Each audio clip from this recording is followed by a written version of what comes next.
മക്കളെ എന്തുണ്ട് എല്ലാവർക്കും വിശേഷം? എല്ലാവരും ചോറൊക്കെ കഴിച്ചോ? എല്ലാവരും കഴിച്ചു കാണും കേട്ടോ. ഞാൻ ഈ പട്ടിയും പൂച്ചയൊക്കെ ഉണ്ടല്ലോ, അവരുടെയൊക്കെ പുറകെ പോയി വരുമ്പോൾ നമ്മുടെ സമയം പോകും. അപ്പം ഇന്നത്തെ കറി എന്ന് വെച്ചാലേ മക്കളെ, ഇത് രാവിലെ ഇഡലിക്ക് ഉണ്ടാക്കിയ സാമ്പാർ കുറച്ച് മാറ്റി വെച്ചതാണ് ഇന്ന് ഉച്ചയ്ക്ക് കഴിക്കാനായിട്ട്. അപ്പം അത് കുറച്ച് കഷ്ണമെല്ലാം കുറിഞ്ഞെടുക്കും. പിന്നെ ഏതാണ്ട് ഇന്ന് അവിയൽ നല്ല സൂപ്പർ അവിയൽ വെച്ചതാണ് കേട്ടോ, ഞാൻ വെച്ചതല്ല കേട്ടോ. ഇത് പാറുമാണ് വെച്ചത്. അപ്പം തേങ്ങ ഒക്കെ ഇച്ചിരി കൂടിപ്പോയി.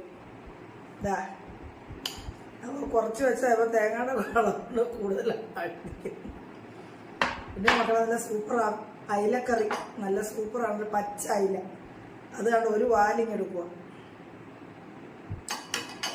പിന്നെ മക്കളെ ഇവിടെ മുളക് മേടിച്ച്, മഴ ഭയങ്കര മഴ അവിടെ ഉണ്ടോ? നിങ്ങളുടെ നാട്ടിലൊക്കെ മഴയുണ്ടോ? ഭയങ്കര മഴ ചതിച്ചു മക്കളെ. ഇന്നലെ മുളക് നമ്മൾ മേടിച്ച മുളകേ കാശ്മീരി അല്ല. കാശ്മീരി എന്ന് പറയുന്ന മുളക് എന്ന് പറയുന്നത് വേറെയാണ്. അത് ഞാൻ വീഡിയോ ഇട്ടിട്ടുണ്ട്. ഇത് നമ്മൾ മേടിച്ചത് രാജപുരം എന്ന് പറയുന്നൊരു മുളകാണ്. ചരടമുളക് അല്ലെ പിരിയമുളക് എന്നൊക്കെ പറയും കേട്ടോ. അതാണ് നമ്മൾ എരിവ് ആവശ്യത്തിലുള്ളത്. അത്